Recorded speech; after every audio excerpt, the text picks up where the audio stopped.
gosh. Geez, these mosquitoes are so big. I swear they belong in a movie by Gary Jones. You know, people tend to not really treat photography as an art form. They think, well, you know, I can just point my phone at it and click, take a picture. Why do I need a real camera? What even is a real camera? And what makes a photographer so special? Well, we've talked about all the technical jargon that a photographer is supposed to understand and all the different ways there are to compose an image, but even still, a lot of that is very formulaic.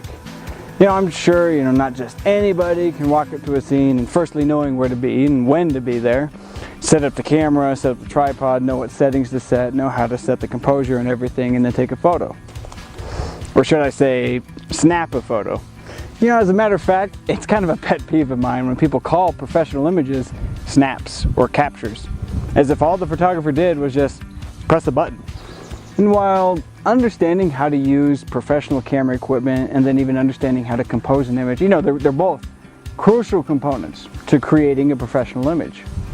But the trick really lies in finding a subject.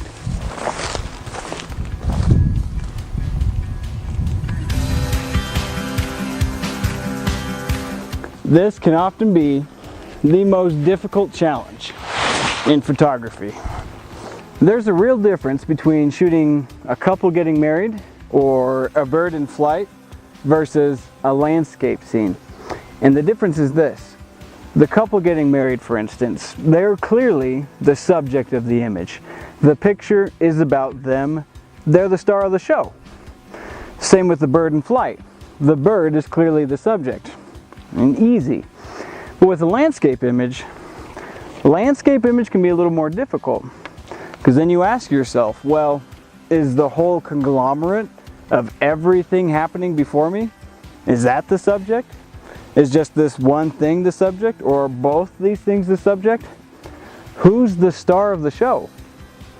That can be a real hard question to answer. The problem is though, well, I mean, we never give it that much thought. No, what we do is we just walk up to a pretty scene, we point our camera at it, we adjust our settings, and we play around with the composition. Maybe put a rule of thirds in here and a depth of field there, and we create a general pretty picture. We push our shutter button down and snap. But all that we really end up with is an image that's probably just like 1,000 others before it. Which is a shame, really, because all we're doing is selling ourselves and the place short. But the thing is, it's so easy for me to just sit here and preach to you about this, when the truth is that finding a subject is a struggle that I myself and probably every photographer has every day. You know, I mean, right now I'm sitting here like, oh, well, this is cool. I don't know, what should I take a picture of? The thing is, learning how to control your camera settings and learning how to just kind of generally compose a good image, these are things that can be done almost through muscle memory. The trick is finding a subject and then personally composing it. Doing that takes time, practice, a keen eye, but most importantly, creativity. Which, you know, after hearing that myself, it does sound kind of vague, I guess. But I do have some very helpful advice to help you to learn this. First is you need to pay attention to what it is that you like about a scene. Why do you feel like photographing it? What draws you to it? Is it the light, the rocks, the plants, the water, the mountains? Or is it just kind of the combination of all these things together? And then go even deeper than that. What is it about the light, the rocks, the plants, the etc. that makes you want to photograph them? Really dig into the details. Then find a way to accent these things. The thing about landscape photography though, is it's usually a combination of multiple subjects. It's very rarely only just one. I mean, don't get me wrong. Sometimes, oftentimes actually, there is just one subject. But oftentimes there are more than one subject. As a matter of fact, I would say most of the time for me, I feel like most of my landscape images contain more than one primary subject.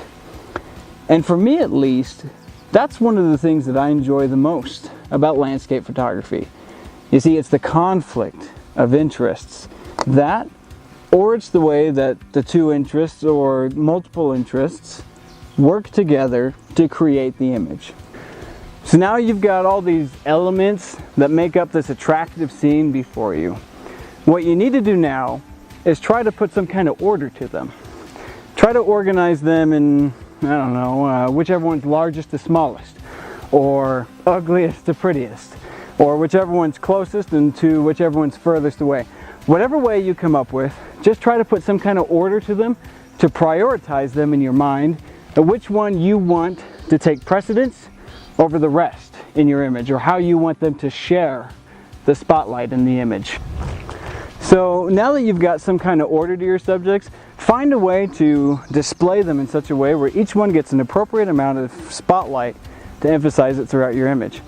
And this you do by using the rules of composition. So let's say for your main subject, you want to isolate it in your frame. So try using the rule of thirds to make it set apart from the rest.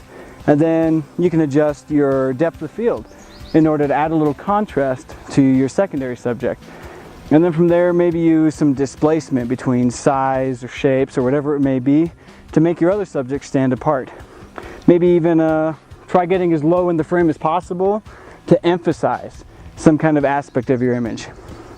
The thing is, we've talked about dozens of ways to compose an image, and that doesn't necessarily mean that only one rule of composition can apply per image.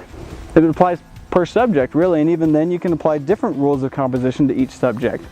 So let's say in a landscape image you've got 7 subjects. Well, maybe you can compose this image 7 different ways, which might be a bit of a challenge, but learning how to do that will make your images stand apart from all the rest. So keep that in mind, that when you've got different subjects, compose them each in different ways so that you can appreciate each one individually in the frame. You see, each subject has its own story to tell, and finding a way to balance them all will create a more telling image. Really getting the hang of this is probably just going to require play, honestly. Playing around and doing something even just as simple as moving your tripod up and down can drastically change the way you view your subject. And one of the things that I love so much about landscape photography is that I have no control over the scene being played out in front of me. I'm just a passenger. I'm just sitting in the front row watching what happens. If I were shooting a wedding or some kind of portrait session, I could tell the people what to do, how to stand, to turn their head ever so much and tilt their chin and whatever, you know? But shooting landscape photography, it makes you be a little more creative because you can't just go and change what's happening in front of you. You have to change yourself. You have to change how you're viewing it, how you're standing, how you're sitting, how your camera is positioned. All the changes that you make doing a landscape photo are to yourself. Learning to really work with your surroundings and then to play around with all the different methods of composition will really help you best showcase your subject. You know, sometimes you can use your smaller or your less prominent subjects to really emphasize your big main subject. Or maybe sometimes they'll all just kind of balance each other out nicely. The main thing is you just got to do what's best for your subject. I guess the main thing to take away from this is just don't be content with just taking generically good pictures, but really pay attention to the details. When you go somewhere, try to get very intimate with the world around you and really get involved with what's happening and really look deep into the light and the details and everything all around you. By doing this, you'll find that there are subjects everywhere. Subscribe to this channel and find me on the mount.com.